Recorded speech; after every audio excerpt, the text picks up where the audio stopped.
Gusto mo ba na buong magdamag kanyang iisipin? Yung hindi talaga siya mapapakali at sobra siyang mababalisa sa kakaisip sa'yo? Malayo o malapit man kayong dalawa sa isa't isa, lalong-lalo na kung may pinag-awayan kayong dalawa at hanggang ngayon ay hindi pa rin siya nagpaparamdam sa'yo. At hanggang ngayon ay hindi pa rin kayo nagpapansin ng dalawa. At gustong-gusto mo na ikaw lamang ang pakakaisipin niya, kaya gawin itong ritual na ibabahagi ko sa inyo ngayon. Gawin ito bago ka matulog. Ito'y napakadali lamang pong gawin at paniguradong ito'y napaka-epektibo basta 100% ang paniniwala mo sa mga ganitong pamamaraan. Ang gagawin mo lamang, dapat ikaw lang mag-isa. Umupo ka saglit dyan sa higaan mo. At dapat tahimik ang nasa paligid mo kapag gagawa ka ng ritual. Ipikit ang mga mata mo, mag-focus at mag-concentrate ka. Baka isipin mo ng mabuti ang target.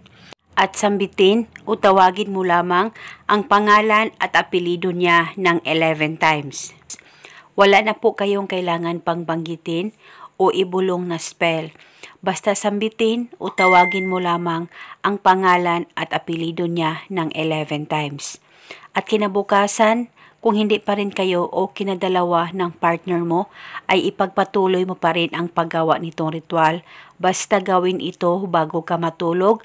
Sambitin o tawagin mo lamang ang pangalan at apelido niya ng 11 times. Paniguradong siya ay matatamaan sa mga ritual na gagawin mo. Basta magtiwala ka lang at gawin ito hanggang kailan mo gusto. At hilingin ito ng buong puso. At kung naging okay na kayo, ay pwede mo nang ihinto ang paggawa nitong ritual. At kung sakaling kayo ay may katanungan, mag-comment lang po kayo sa baba. Naway may natutunan na naman kayo sa mga binahagi ko. At eto muna sa ngayon, maraming salamat po sa panunood. May God bless us all.